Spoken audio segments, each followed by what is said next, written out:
누구도 알려주지 않는 인공지능 이야기입니다. 차석호 지음, 드림 공작소, 2022년 9월에 출판됐고 총 183쪽입니다. 가격은 13,800원입니다. 요약 정리를 하게 되면 인공지능의 역사는 컴퓨터 역사와 같이 한다라고 하죠. 세계 최초의 컴퓨터라고 불리우는 콜로서스는 1943년도에 나왔다고 합니다. 그리고 콜로서스가 나온 지 5년 뒤에 1948년이죠.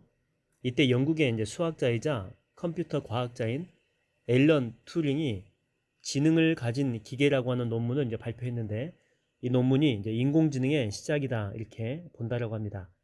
이후에 이제 튜링은 1950년대에 계산 기계와 지능, 그리고 또 1951년에는 지능을 가진 기계라는 이단적인 이론이라고 하는 주제를 통해서 맨체스터에서 그리고 디지털 컴퓨터가 생각할 수 있을까라고 하는 주제로 BBC 라디오에서 강연을 하게 됐는데, 이 논문들과 강연들이 현재 우리가 알고 있는 인공지능의 정의와 이론적인 토대가 되었다고 합니다. 그리고 이제 본격적으로 볼 때에 아티피셜 인텔리전스라고 하는 용어를 쓴 것은 1956년 여름에 다트머스 대학교의 학예 워크숍에서였다라고 하는데, 여기에서 뭐 인간처럼 생각하고 또 사고하고 행동하는 기계를 인공지능이다 이렇게 분류를 했다라고 하는 거죠. 그래서 여기에서 인공지능이라고 하는 말이 이제 등장하게 됩니다. 이후에 본격적으로 이제 인공지능이라고 하는 말이 이제 쓰이게 됐다라고 하는 거죠. 아무튼 2016년 이후로 우리가 가장 많이 접한 단어가 아마 인공지능일 것이다라고 하는 것입니다. 뭐 그도 그럴 것이 이세돌 구단과 알파고 간에 뭐 세계의 바둑 대결이 있었지 않습니까? 이것 때문에 인공지능에 대한 관심이 뭐 당연히 커졌고, 또 인공지능 기능이 있는 제품들도 이제 많이 출시가 됐죠. 그런데 인공지능 기능이 있는 제품이 출시되긴 했지만 인공지능 자체에 대해서 아는 사람은 많이 드물다라고 하는 것입니다. 뭐 어떤 제품에 어떤 인공지능 기능이 뭐 적용되어 있는지 뭐 누구나 알 수 있지만은 인공지능 그 실체에 대해서 아는 사람은 별로 없다라고 하는 거죠. 4차 산업혁명 시대에 인간과 인공지능이 이제 공존해야만 하고, 또 인간이 인공지능과 공존하기 위한 조건은 인간만이 할 수 있는 일들을 이제 특화하는 일이다 이렇게 볼 수 있는 것입니다. 이렇게 되려면 뭐 인간과 인공지능에 대해서 정확히 알아야 되고, 특별히 인간에 대해서는 더 정확히 알아야 되죠. 참고로 인간은 창의적인 부분에 강점을 가지고 있죠. 그것은 인공지능이 따라서 할 수 없는 그런 부분입니다. 인공지능이 창의력을 발휘할 수 없는 이유가 바로 이 프로그램이라고 하는 그 틀 안에서 움직이기 때문이죠. 그러니까 각자의 개성을 표현할 수가 없다라고 하는 것입니다. 이게 바로 컴퓨터 또 인공지능의 한계라고 볼 수 있죠. 이 책에서는 인공지능의 이제 실체에 대해서 이야기를 하고자 합니다. 특별히 인공지능은 폰 노이만 컴퓨터에서 구현된 것이기 때문에 진정한 인공지능이 될 수 없다 그렇게 이야기를 하죠. 그리고 4차 산업혁명 시대에는 인간과 인공지능이 이제 공존해야 될 수밖에 없는 그런 상황이죠. 이를 위해서는 뭐 경쟁하는 게 아니고 상호 보완을 해야 되고, 또 인간만이 할 수 있는 이런 창의력 이런 부분을 발휘해 가지고 특화할 때 이게 가능할 수 있다라고 이야기를 하고 있습니다. 책의 내용으로 가겠습니다. 인공지능 언제부터 시작되었을까? 소제목입니다. 인공지능의 역사는 컴퓨터의 역사다. 인공지능 역사를 이렇게 살펴보게 되면 컴퓨터 역사와 같이 할 수밖에 없죠. 세계 최초의 컴퓨터라고 불리우는 콜로서스는 1943년도에 나오게 됩니다. 그리고 콜로서스가 나온 후에 5년 뒤에 1948년에 영국의 수학자이면서 컴퓨터 과학자인 앨런 튜링이 지능을 가진 기계라고 하는 논문을 발표하게 되는데, 이게 바로 인공지능의 시작이다 이렇게 볼 수가 있죠. 여기서 최초의 컴퓨터가 콜로서스라고 해가지고 놀라는 사람들도 분명히 있을 것입니다. 왜냐하면 그 대부분의 사람들이 생각하는 최초의 컴퓨터는 1946년에 나온 애니악이라고 이렇게 배웠기 때문에 그렇죠. 그렇다면 왜 우리는 최초의 컴퓨터를 이렇게 애니악이라고 이렇게 알고 있을까요? 그 이유는 원래 이 콜로서스는 그 독일의 암호 기계 애니그마를 해독하는 기계였다고 하는 것입니다. 암호 해독용으로 개발되었기 때문에 1급 비밀로 이게 분류가 되었던 거죠. 그래서 지금까지 공개되지 않았던 것입니다. 일반적으로 1급 비밀이라고 하면은 30년 동안 비밀이 해제되지 않습니다.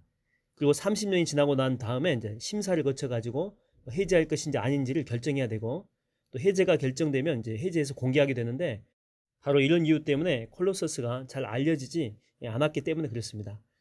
한편 튜링은 1950년대에 계산 기계와 지능, 그리고 1951년에는 지능을 가진 기계라는 이단적 이론이라고 하는 주제로 맨체스터에서, 그리고 디지털 컴퓨터가 생각할 수 있을까라고 하는 주제로 BBC 라디오에서 강연을 하게 되죠.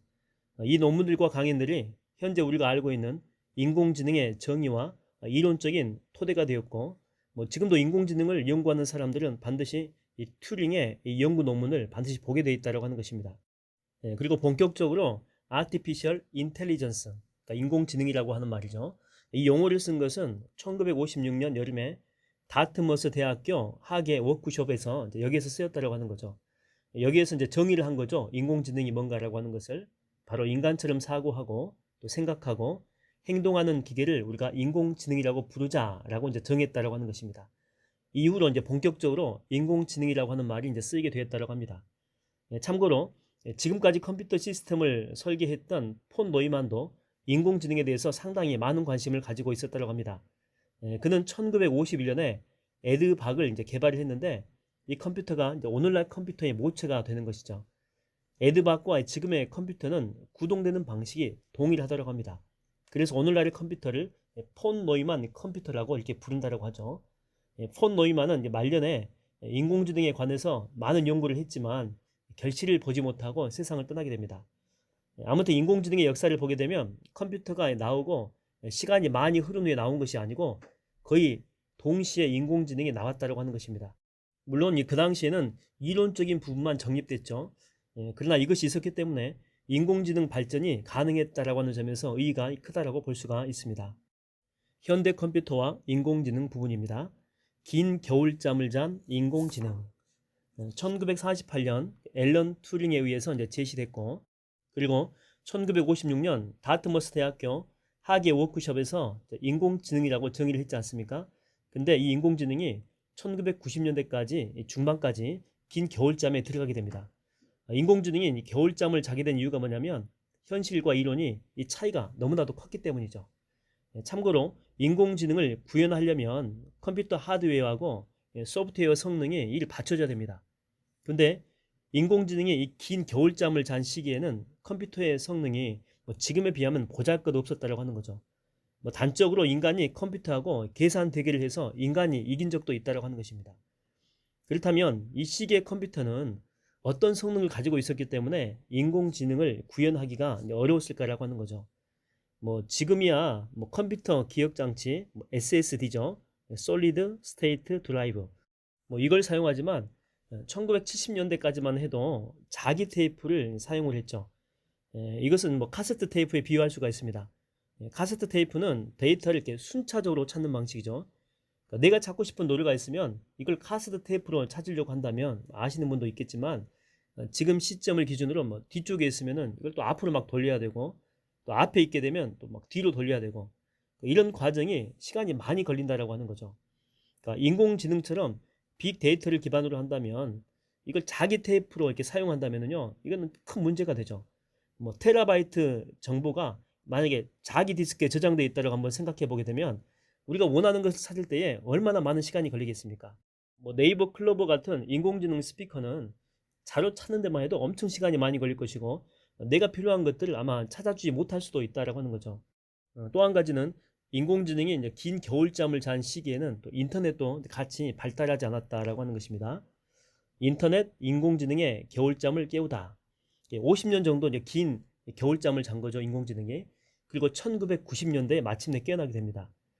인공지능이 이 시기에 겨울잠에서 깬 이유가 뭐냐면 하드웨어와 이 소프트웨어에 이제 비약적인 발전이 있었기 때문이죠. 1990년대가 되면서 컴퓨터는 이전하고 비교할 수 없을 정도로 용량이 커진 것입니다. 램도 커지고 또 하드디스크 등의 장치들이 막 속속 나오게 되죠.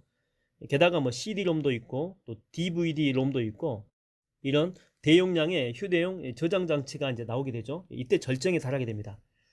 더불어 이전까지 모니터의 화면이 흑백이었거든요. 그런데 이 시기에 이제 컬러로 바뀌게 되고, 소프트웨어 쪽에서는 윈도우 95가 나오면서 고급적인 프로그램들이 이제 많이 쏟아져 나오게 되죠. 그리고 이 시점을 기준으로 해가지고 그래픽도 이제 획기적으로 발전하게 됩니다. 하드웨어와 소프트웨어 발달과 더불어서 인공지능의 날개를 펼치게 한 것이 또 인터넷이라고 볼 수 있죠. 1999년까지만 해도 인터넷을 집에서 사용한다라고 하는 것은 거의 뭐 어려웠죠. 이게 부담도 컸고 지금처럼 이 무선 인터넷은 고사하고 전용 랜도 이게 깔리지 않았습니다. 따라서 이제 전화선을 연결해 가지고 사용해야 됐기 때문에 요금도 많이 나왔죠. 당시에 그래서 이 컴퓨터라고 하는 것은 문서 작업이나 또 인터넷 연결이 없이 할 수 있는 그런 게임들 뭐 이 정도 수준에서 이 컴퓨터가 사용이 됐죠. 근데 이게 변화하게 된 시기가 이제 2000년대 들어서면서 그렇습니다. 이때 이제 처음으로 학교에서 사용하는 것이 아니라 개인적인 이메일 주소를 갖게 될 수가 있었죠. 또 이때를 기준으로 해가지고 뭐 대학교에서는 컴퓨터에 관련되어 있는 여러 가지 많은 학과들이 있었는데 이 학과들이 이제 인공지능을 커리큘럼으로 편성하기 시작했다라고 하는 거죠. 그러니까 이때부터 인공지능 연구가 아주 활발하게 진행된 것입니다. 1995년도에 인간과 인공지능이 최초로 체스 대결을 하게 됩니다. 인공지능이 인간한테 이겼죠. 이때 그러니까 인간하고 인공지능이 체스 대결을 할 당시에 인터넷은 유선 인터넷이었습니다. 우리가 참고로 생각해 볼 것은 더 높은 차원의 인공지능을 구현하기 위해서는 유선 인터넷으로는 좀 부족하고 무선 인터넷망의 확충이 이제 필수적이죠. 근데 유선으로 했음에도 불구하고 이제 이겼다라고 하는 것입니다. 소주제입니다. 센세이션을 불러일으킨 알파고. 알파고의 키포인트 이제 1 이게 뭐냐면 병렬 연결입니다. 인공지능에 대해서 많은 관심을 가지게 된 계기이자 인공지능 기능이 탑재된 제품이 나오기 시작한 것은 2016년 3월에 있었던 이세돌 구단하고 알파고 간의 대결이 이제 기폭제 역할을 한 거죠. 세기에 이제 바둑이 있기 전에 많은 사람들이 이세돌 구단이 이제 완성을 할 것이라고 예상을 했죠. 바둑에서 나올 수 있는 이 경우의 수는 10의 170제곱이라고 합니다. 근데 이것은 아무리 빠른 컴퓨터라고 해도 풀 수 없을 것이라고 이제 생각을 했죠. 근데 이 예상은 완전히 빗나가게 됩니다. 알파고가 우리의 예상을 빗나가게 된 이유 가운데 하나가 뭐냐면 1200대의 슈퍼컴퓨터가 직렬이 아니라 병렬로 연결되어 있다고 하는 그 사실을 우리가 몰랐다고 하는 거죠. 이 컴퓨터에서 직렬 연결이라고 하는 것은 하나의 네트워크에 컴퓨터 여러 대를 이렇게 일렬로 이렇게 배치하는 것입니다. 이렇게 되면 데이터 처리 속도는 느려질 수밖에 없고 뭐 중간에 연결된 컴퓨터 가운데 하나라도 잘못되어 있다면요 이게 마비가 될 수 있습니다. 반면에 병렬 연결은 고속도로 이렇게 톨게이트에 비유할 수가 있죠. 우리가 톨게이트를 이렇게 지날 때 보게 되면 가장 덜 붐비는 쪽으로 이렇게 가지 않습니까? 모든 곳을 이렇게 다 지나가지 않거든요. 이걸 컴퓨터에 적용하게 되면 데이터가 덜 붐비는 이 컴퓨터를 통해서 지나가기 때문에 직렬 연결에 비해서 속도가 훨씬 빠르다고 하는 것입니다. 그리고 연결된 컴퓨터 가운데 하나가 고장이 나더라도 데이터 처리하는데 전혀 지장을 받지 않는다라고 하는 거죠. 이게 바로 이제 병렬 연결의 가장 큰 장점이죠. 특히 알파고처럼 슈퍼컴퓨터가 이게 1200대가 이렇게 연결되어 있기 때문에 이거 뭐 속도는 말할 필요도 없죠. 이런 알파고를 상대로 네 번째 대국을 승리했던 이세돌 구단이 오히려 더 대단해 보이는 그런 모습이죠. 알파고의 키포인트 두 번째는 뭐냐면 머신 러닝과 딥 러닝입니다.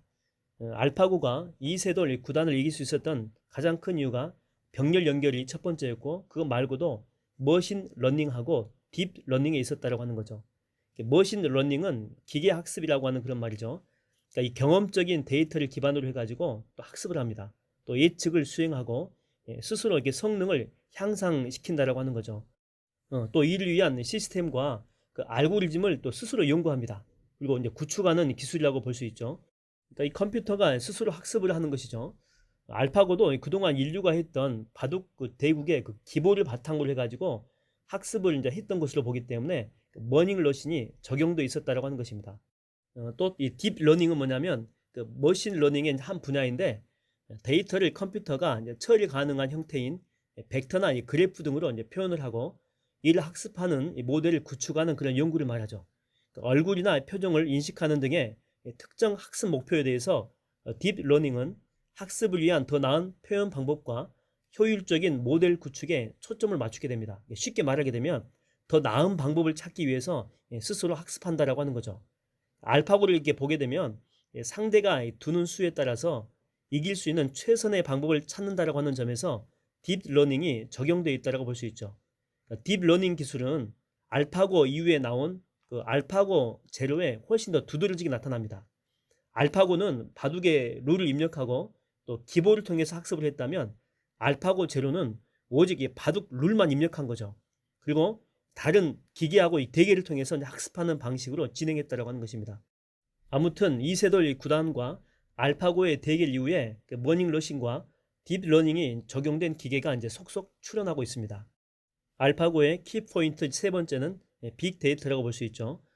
이세돌 구단과의 대결에서 알파고가 4번이나 이길 수 있었던 이유 중에 가장 큰 핵심은 빅데이터라고 합니다. 참고로 이 알파고는 인류가 지금까지 기록한 모든 이 바둑 대국의 데이터가 이 컴퓨터에 다 이렇게 저장이 되어 있었거든요. 그러니까 제 아무리 알파고라고 해도 컴퓨터에 데이터가 하나도 없다면 뭐 갓난아이와 똑같잖아요. 근데 데이터가 있었기 때문에 이걸 바탕으로 해가지고 학습을 했고 또 성장을 할 수 있었다라고 하는 거죠. 이것은 비단 알파고뿐만 아니고 모든 인공지능에는 반드시 빅데이터가 필수로 이제 필요하다라고 하는 것을 우리에게 보여주고 있습니다. 현재 인공지능의 한계에 대해서 살펴보겠습니다. 소제목입니다. 폰 노이만 컴퓨터에서의 인공지능.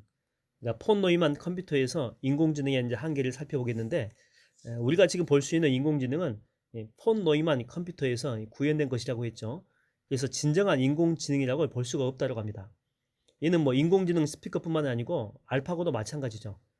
폰 노이만 컴퓨터는 1951년도에 나온 에드박 이후에 이제 모든 컴퓨터를 일컫는 말입니다. 다른 말로 하게 되면 컴퓨터는 1951년 이후로 뭐 바뀐 것이 아무것도 없다고 하는 거죠. 뭐 이 이야기를 하면 1990년대까지만 해도 할 수 없었던 뭐 지금 인터넷 뱅킹하고 있고 또 유튜브 등 뭐 컴퓨터로 다양한 것들을 지금 하고 있는데 왜 바뀐 것이 없냐라고 이제 반문할 수 있다고 하는 거죠. 그런데 에드박이 컴퓨터하고 지금의 컴퓨터를 비교하게 되면 바뀐 것이 없다라고 해요. 에드박이나 지금의 컴퓨터나 프로그램 내장 방식으로 움직인다라고 하는 거죠.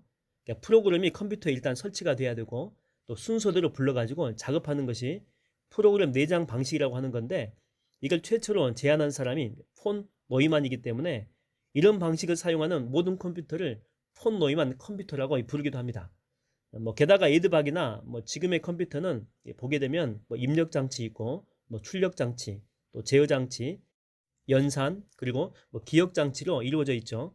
그러니까 다시 말하면 폰 노이만 컴퓨터는 계산만 가능한 고성능 계산기에 뭐 지나지 않는다 뭐 이 정도로밖에 안 본다라고 하는 것입니다.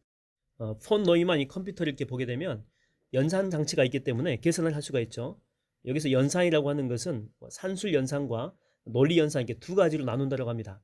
산술 연산은 우리가 잘 알다시피 뭐 덧셈, 뺄셈, 곱셈, 나눗셈의 이렇게 사칙 연산으로 볼 수 있고 논리 연산은 예, 아니오로 답하는 것입니다. 그런데 이 폰 노이만 이 컴퓨터는 사칙 연산과 예, 아니오로 답할 수 있는 것 이것만 처리할 수 있다고 하는 거죠. 이게 바로 인간과의 결정적인 차이입니다. 우리가 일상에서 이렇게 하는 대화 가운데 보게 되면 예, 아니요 말고도 답할 수 있는 것이 참 많이 있지 않습니까? 뭐 점심 뭐 먹을래 이런 것처럼 뭐 예, 아니요 말고도 엄청나게 다양한 답변들이 나올 수 있다고 하는 거예요. 뭐 예를 들면 육하 원칙 여러분 다 알지 않습니까? 뭐 언제, 어디서, 누가, 무엇을, 어떻게, 왜 이런 육하 원칙으로 질문하는 것은 오직 인간만이 할 수 있다고 하는 것입니다. 참고로 이 알파고도 예 아니면 아니요 이걸로 이렇게 답하는 것만 처리가 가능했다고 하는 거죠. 바둑판은 가로가 19줄 또 세로가 19줄로 구성되어 있습니다. 체스처럼 이렇게 면을 사용하는 것은 아니고 점을 사용한 거죠. 바둑판에서 이렇게 점이 총 361개라고 합니다. 이걸 좌표로 표현할 수가 있죠. 그러니까 알파고가 이제 구동되는 방식이 뭐냐면 좌표 17.15에 두면 유리한가 이런 이렇게 질문을 하고 유리하면 여기에 둡니다. 근데 만약에 불리하다 그러면은 또 좌표 17 그다음에 컴마 16에 두면 또 유리한가 이런 질문을 반복해서 해가지고 유리한 것을 찾아낸다라고 하는 거죠. 이런 과정을 이렇게 빠른 속도로 이렇게 계산한 것뿐이지 인간처럼 사고하는 게 아니다라고 하는 것입니다. 다음은 폰 노이만 컴퓨터는 창조가 불가능하다라고 하는 거죠. 언론을 통해서 뭐 인공지능이 음악도 작곡하고 뭐 그림도 그리고 뭐 소설을 쓴다라고 하는 그런 기사를 접한 적이 있습니다. 이걸 보고 놀란 사람들이 있겠지만 뭐 실제로는 진정한 창조라고 볼 수가 없죠. 인공지능이 소설을 쓴 것은 일단 뭐 빅데이터에 많은 자료들이 이렇게 저장되어 있는데 그걸 가져와 가지고 이제 짜집기 한 것에 불과한 것이죠. 소설들에서 문장을 가지고 와서 또 음악을 작곡하고 그림을 그리는 것도 마찬가지입니다. 우리는 짜집기 한다라고 하는 것을 이게 창조라고 하지 않잖아요.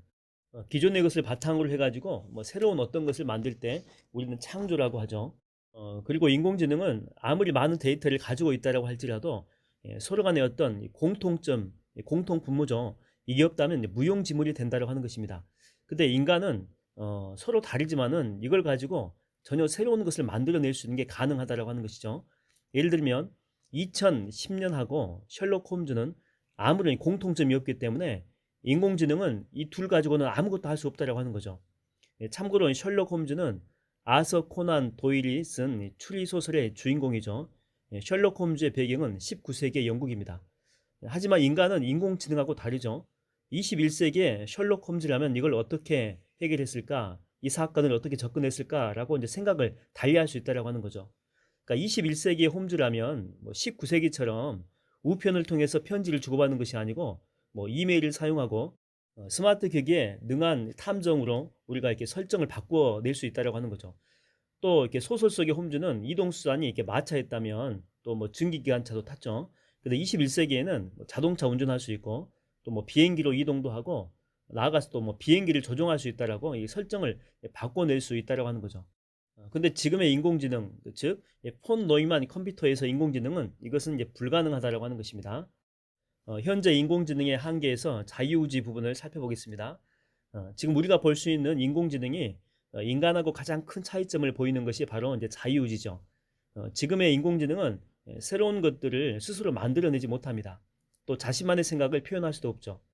예를 들어서 우리가 친구들과 함께 식사를 할 때에 낙지볶음 같은 걸 시켰다고 합시다. 그러면 우리는 덜 매운 맛으로 주세요.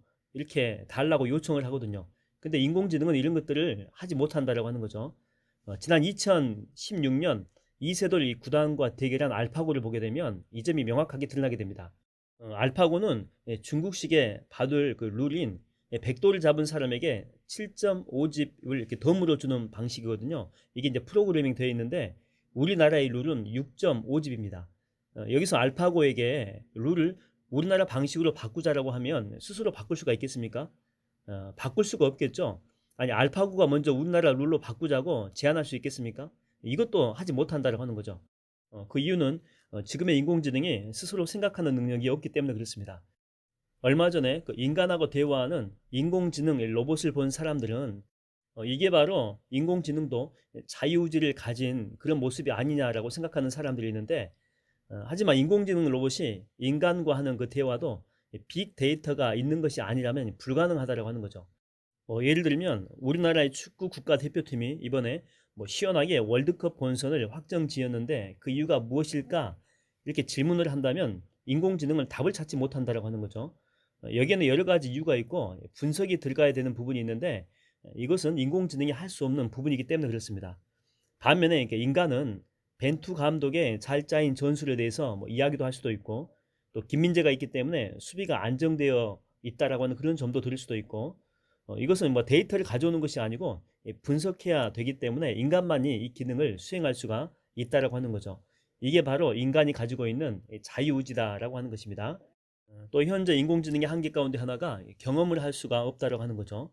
우리나라 남자들은 뭐 특히 이제 뭐 군대를 다 갔다 오는데 군대 다녀온 사람이라면 김광석의 그 이등병의 그 편지 노래를 듣게 되면 공감을 많이 하죠. 이 노래가 가사를 보게 되면 군 입대하는 날의 그 모습을 이렇게 잘 묘사하고 있지 않습니까? 그래서 이 김광석의 목소리가 이제 더해져 가지고 공감도가 이제 올라가는 거죠. 다시 말해서 이제 경험에서 나오는 공감이다 그렇게 말할 수가 있습니다. 근데 이런 공감을 인공지능은 할 수 있겠습니까? 할 수 없다라고 하는 거죠. 인공지능은 이 경험을 할 수 없기 때문에 공감하는 것 자체가 불가능합니다. 지금의 그 폰 노이만 컴퓨터는 계산만 할 수 있는 것이지 경험이 안 된다라고 하는 거죠. 여기서 오해하면 안 되는 게 뭐냐면 학습과 이 경험은 서로 이렇게 다른 것이다라고 하는 것입니다. 학습과 경험의 차이는 생각하고 느낀 것이 있는지 없는지의 차이다라고 하는 거죠. 우리가 2002년 그 월드컵 경기 장면을 보게 되면 그의 이제 6월이 떠오르게 됩니다. 여럿이 함께 모여서 대표팀을 응원했던 그런 기억들이 우리 가운데 떠오르게 되죠. 골에 울고 울었던 그 기억들이 자연스럽게 떠오르게 됩니다. 그리고 소프라노 가수였던 조수미가 불렀던 챔피언스를 듣게 되면 자연스럽게 2002년 월드컵이 생각나는 것도 이와 같습니다. 이 노래가 나왔던 것이 월드컵이 열리던 2002년도였거든요. 그리고 월드컵 기간 동안에 방송에서 워낙 많이 틀어졌기 때문에 이 당시를 기억하는 사람이라면 이 노래를 듣게 되면 자연스럽게 2002년 월드컵이 떠오르게 되는 것입니다. 그만큼 2002년 월드컵이 강렬하게 남아있고 이 당시를 떠올리게 하는 노래가 바로 이 노래였기 때문이죠. 이런 것은 경험을 했기 때문에 느끼고 생각하는 그런 기능이 인간한테 있기 때문에 그런 것입니다. 근데 인공지능은 인간처럼 하는 것이 가능할까라고 하는 질문을 할 수가 있는데 결론적으로 말하게 되면 불가능하다라고 하는 거죠. 지금의 인공지능은 생각을 하지 못합니다. 이 말은 느끼는 능력도 없다라고 하는 거죠. 그렇기 때문에 경험하는 것은 불가능합니다. 인공지능은 경험이 없기 때문에 또 창조도 하지 못하죠. 경험을 한다라고 하는 것은 창조하는 것과 연결이 되어 있거든요. 창조는 기존의 것을 이렇게 바탕으로 해서 또 융합해가지고 새로운 것을 이렇게 만드는 건데 이것은 경험이 동반돼야지만이 가능할 수 있다고 하는 것입니다. 예를 들면 연필로 쓴 글을 고치려고 지우개를 찾는데 뭐 바로 찾게 되면 문제가 없지만 그렇지 않다면 시간 낭비 때문에 짜증이 나기도 합니다. 그래서 이것을 보완하고자 지우개 달린 연필이 발명된 거죠. 불편한 경험을 했고 어떻게 하면 이 지우개를 빨리 찾아낼 수가 있을까 하는 그런 생각을 하게 된 것입니다. 지우개 달린 연필뿐만 아니고 노트북도 마찬가지죠. 뭐 모니터, 본체, 뭐 키보드, 마우스 이 모든 것들을 휴대해 가지고 다니기에는 무게가 무겁고 또 부피도 기존 컴퓨터는 컸지 않습니까? 그래서 이런 불편함을 느끼고 휴대할 수 있는 컴퓨터를 생각하게 됐고 결국 이것이 노트북이라고 하는 제품으로 나오게 된 거죠. 그러니까 결국 이 노트북도 이 불편한 경험을 통해서 나온 결과물이다라고 볼 수가 있는 것입니다. 반면에 인공지능은 경험을 할 수가 없기 때문에 창조 자체가 불가능하죠. 제품을 사용하다가 불편한 점이 있는지 어떻게 뭐 개선해야 되는지 느끼고 이렇게 생각을 해야 되는데 인공지능은 이것을 할 수가 없다라고 하는 것입니다. 또 현재의 인공지능의 한계 가운데 하나가 뭐냐면 다양성을 구현할 수가 없다라고 하는 거죠. 인간은 다양성을 가지기 때문에 개인마다 표현하는 방법이 다 다르죠. 예를 들면 같은 것을 말할 때 어떤 사람은 비유로 말할 때도 있고 어떤 사람은 직설적으로 말할 때도 있습니다. 이것은 방법의 옳고 그름을 판단하는 것이 아니고 개인마다 표현하는 방법이 다른 것을 표현하는 것뿐이죠. 그렇다면 인공지능도 인간처럼 이렇게 다양성을 표현하는 것이 가능할까라고 하는 건데 결론부터 말하자면 불가능하다라고 하는 것입니다. 다양성의 표현의 한계는 폰 노이만 컴퓨터의 이제 한계다라고 볼 수 있는 거죠. 지금의 인공지능이 다양성을 표현할 수 없는 가장 큰 이유가 바로 인공지능의 근간을 이루고 있는 컴퓨터가 폰 노이만 컴퓨터이기 때문에 그렇다라고 하는 것입니다. 폰 노이만 컴퓨터의 특징은 이진법과 프로그램 내장 방식을 사용한다라고 하는 거죠. 여기서 말하는 프로그램 내장 방식이라고 하는 것은 프로그램이 컴퓨터의 보조 기억 장치에 이제 설치되어 있고 필요할 때마다 거기에서 이제 불러 쓰는 그런 방식이죠. 쉽게 말해서 우리가 지금 컴퓨터를 사용할 때에 운영 체제하고 응용 프로그램을 한번 설치해 놓게 되면 뭐 이상이 있거나 업그레이드 버전을 설치할 때까지는 계속해서 사용할 수 있다고 하는 것입니다. 이것이 없다면 우리가 컴퓨터를 사용할 때마다 매번 전원을 켜고 또 운영 체제를 설치하고 응용 프로그램을 또 따로 설치해야 되겠죠. 이렇게 되면 컴퓨터를 사용할 이유가 없습니다. 차라리 종이에 쓰는 것이 빠르기 때문에 그렇죠. 여기에 또 하나 이게 폰 노이만 컴퓨터의 가장 큰 특징이 뭐냐면 오직 연산만 할 수 있다고 하는 것입니다. 폰 노이만 컴퓨터의 모든 작업은 연산에 의해서 이루어지죠. 근데 연산이라고 하는 것은 덧셈, 뺄셈, 곱셈, 나눗셈의 산술 연산과 예스나 노로 답하는 것을 처리하는 그 논리 연산이 있죠. 즉 폰 노이만 컴퓨터에는 산술 연산과 그 논리 연산 이외의 것은 아예 처리할 수가 없다고 하는 것입니다. 이게 바로 인간과의 차이점이라고 할 수 있죠. 우리는 일상생활을 하는 데 있어서 산술 연산과 논리 연산도 처리하지만은 그 외의 것도 처리한다라고 하는 것입니다. 뭐 예를 들면 어떻게 하면 판정의 논란을 줄일 수가 있을까와 같은 논리 연산으로는 답할 수 없는 것도 처리 가능하죠. 근데 어떻게 하면 판정 논란을 줄일 수 있을까와 같은 질문에는 정해진 답이 있는 것이 아니고 여러 가지 방법이 나올 뿐이고 이런 방법 중에서 우리는 최선의 방법을 찾는 것입니다. 그래서 이 알파고 같은 경우에 뭐 중간에 룰을 변경하거나 새로운 룰을 도입하자는 생각 자체를 할 수가 없는 거죠. 또 자신만의 의견을 표현할 수가 없는 것입니다. 그래서 동일한 운영 체제에 동일한 프로그램이 설치된 기계에는 동일한 작업을 수행할 수밖에 없는 거죠. 지금의 폰 노이만 컴퓨터를 베이스로 하는 인공지능은 인간처럼 생각을 할 수가 없습니다.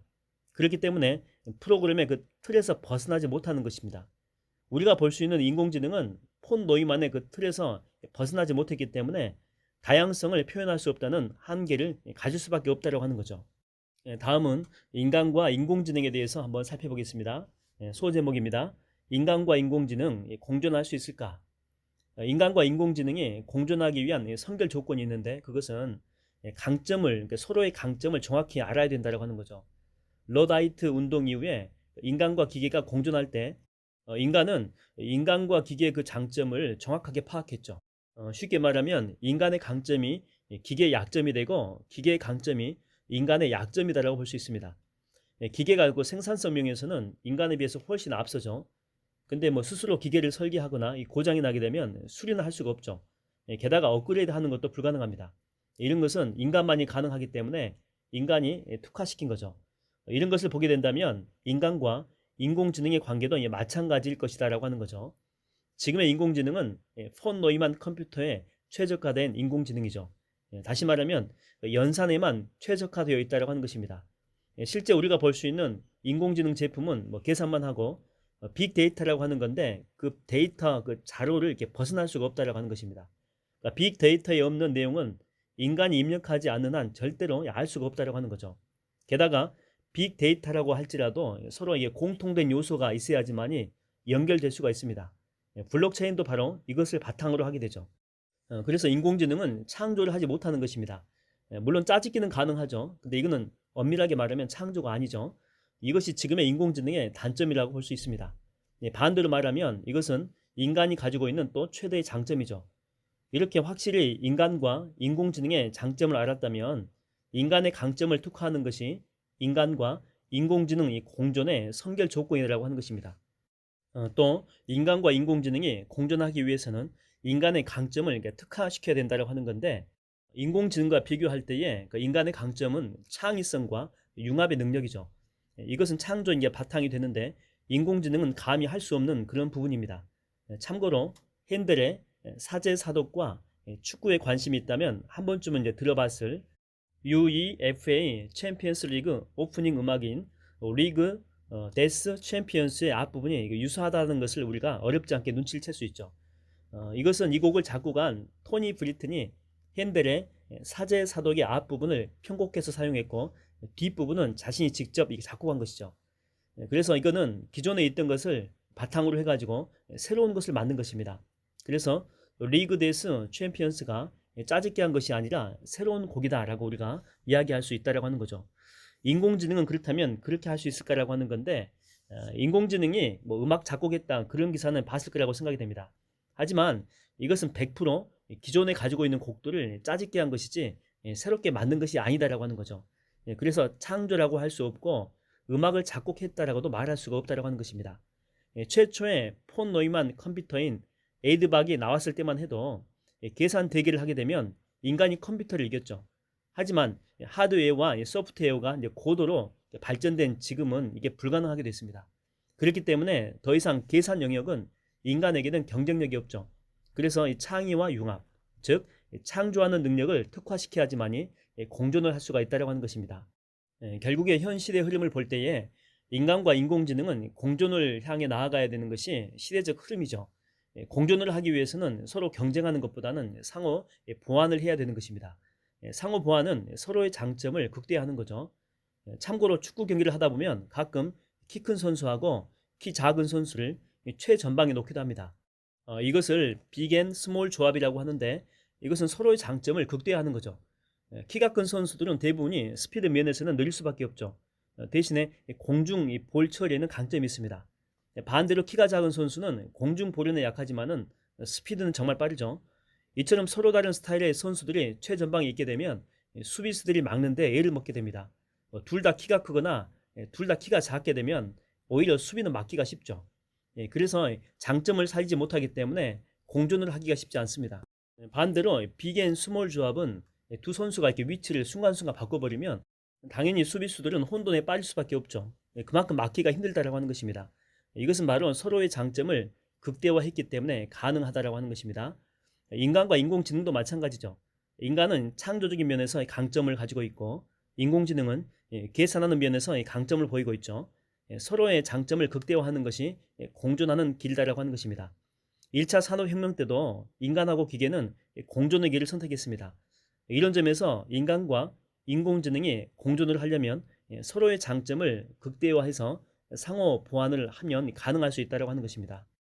소제목입니다. 인간은 그러면 무엇을 특화해야 할까? 첫 번째는 창조하는 능력을 특화해야 된다고 하는 거죠. 인공지능과 비교해서 인간이 비교 우위를 점할 수 있는 것, 그러니까 인공지능이 하지 못하고 오로지 인간만이 할 수 있는 것은 창조하는 능력입니다. 그런데 창조라고 하는 것은 백지 상태에서 새로운 것을 만드는 것이 아니고 기존의 것을 바탕으로 해가지고 이것을 융합해서 새로운 것을 만들어내는 것이죠. 그런데 기존의 것을 융합해서 새로운 것을 만들어내는 것은 이전부터 계속 해온 것입니다. 불을 사용해가지고 음식을 익혀 먹고 수렵과 사냥을 하는 것에서 농업과 축산업으로 전환하는 것이 그 시작이라고 볼 수 있습니다. 불은 인간이 사용하기 전부터 존재했고 동물과 작물도 마찬가지입니다. 자연에서 성장했던 것을 인간의 손으로 키우기 시작한 것이 농업과 축산업의 시작이고 이것을 우리는 신석기 혁명이라고 부르죠. 농업과 축산업도 기존의 것을 바탕으로 해가지고 새로운 것을 만들어낸 것입니다. 이것은 식량을 안정적으로 얻기 위해서 자연에서 성장하던 동물과 식물 중에서 인간이 볼 때에 비교적 키우기가 쉬운 것들을 직접 키워보자고 시작한 데서 출발한 것이다라고 볼 수 있죠. 인간은 다른 동물에 비해서 신체적인 능력은 떨어지죠. 그렇지만 지적인 능력은 비교할 수 없을 정도로 뛰어납니다. 이걸 특화해 가지고 농사를 짓게 되면서 더 이상 다른 동물과 경쟁하지 않게 된 것입니다. 이것이 바로 인간만이 할 수 있는 일을 특화시킨 것의 시작이다라고 볼 수 있는 것이죠. 신석기 혁명 이후에 혁명이라고 불리는 것 중에 하나가 뭐냐면 산업혁명이죠. 이 시기는 기계와 인간이 대결하는 시기였습니다. 이 시기의 생산력 면에서는 보게 되면 기계가 인간보다 훨씬 더 뛰어났기 때문에 더 이상 생산력에서는 인간이 비교 우위를 보일 수가 없었죠. 그래서 인간만이 할 수 있는 기계 설계나 또 기계 설계의 교육을 특화시킨 것입니다. 이런 흐름은 지금의 4차 산업혁명 시대 때도 마찬가지죠. 계산하고 검색하는 것에서 더 이상 인간이 인공지능을 이길 수는 없어요. 그렇지만 인간만이 할 수 있는 일이 있다라고 하는 거죠. 그게 바로 뭐냐면 창조죠. 창조. 다시 말하면 창의력을 발휘해야 된다고 하는 것입니다. 4차 산업혁명 시대에 인간이 해야 하는 창조는 여러 가지 그 빅데이터 중에 서로 관련이 없는, 그러니까 공통점이 없는 데이터를 융합해 가지고 새로운 것을 만드는 것이죠. 데이터베이스는 여러 개의 테이블로 이게 구성이 되는데 반드시 유일한 값을 가지는 키가 존재합니다. 학교에서 학번, 또 회사에서는 사번이 대표적이죠. 여러 개의 테이블을 사용해 가지고 계산하고 값을 얻기 위해서는, 또 이걸 표현하기 위해서는 공통적인 키가 있어야 되죠. 이것을 조인이라고 하는 건데 이 원리가 적용된 것이 블록체인입니다. 회사에서 이렇게 보게 되면 급여 계산이나 인사고과 발령 사항을 처리하는 것도 사번이라고 하는 공통의 키가 존재하기 때문에 가능하죠. 공통의 키가 없다면 각각의 테이블에서 특정 사람에 대한 정보를 불러올 수가 없습니다. 이것은 공통의 키가 없는 데이터베이스 테이블끼리는 아무것도 할 수 없다고 하는 것입니다. 이게 바로 폰 노이만 컴퓨터의 한계이자 인공지능의 한계라고 볼 수가 있는 거죠. 반면에 인간은 어떠합니까? 인간은 이 공통의 키를 가지고 있는 데이터는 물론이고 그렇지 않은 데이터끼리도 융합해가지고 새로운 것을 만드는 것이 가능할 수 있다고 하는 거죠. 참고로 그 영화 그 전우치는 조선시대 소설이었던 전우치전을 바탕으로 했죠. 영화가 이 소설과 다른 것은 전우치가 현대로 넘어가 가지고 활약을 하는 것이죠. 소설 속의 배경과 그 현대는 차이가 있고 이것을 각각의 테이블로 만들게 되면 공통적인 키가 없습니다. 그런데도 이 영화는 두 시대를 잘 융합해 가지고 잘 만들어냈죠. 이것은 인간이기 때문에 가능할 수 있었다고 하는 것입니다. 근데 인공지능이라면 이렇게 그려내지 못합니다. 이게 바로 창조하는 능력이다라고 하는 것이죠. 예전에 2005년도에 스탠퍼드 대학교 졸업연설에서 스티브 잡스는 이런 이야기를 했죠. Think different. 우리말로 이렇게 번역하게 되면 다르게 생각하라, 이런 뜻인데 이 말에는 창조라고 하는 것도 다르게 생각하는 것부터 라고 하는 그런 내용이 함축되어 있다고 볼 수가 있죠. 근데 다르게 생각한다라고 하는 것은 어떻게 해야 할까라고 하는 질문에서 나오게 되며 이런 질문은 절대 yes, no 이렇게 이걸로 답할 수 있는 게 아니다라고 하는 것입니다. 참고로 세종대왕은 한글을 창조할 때에 어떻게 하면 백성들이 쉽게 이해할 수 있는 글자를 만들 수 있을까라고 하는 질문을 놓고 끊임없이 생각했다라고 하죠. 근데 이런 물음에는 정해진 답은 없고 지금 상황에서 최선의 방법만 있을 뿐이죠. 즉 다시 말하면 100명한테 이 질문을 했다면 똑같은 질문이죠. 100가지 대답도 나올 수 있다고 하는 것입니다. 이게 바로 다르게 생각하는 것이고 다르게 생각할 수 있는 것은 오직 인간만이 가능할 수 있다고 하는 것입니다. 뭐 어떤 사람들은 그 AI 스피커를 보게 되면 생각할 수 있는 것 아니야 라고 이야기할 수 있겠지만 실상은 그렇지 않죠.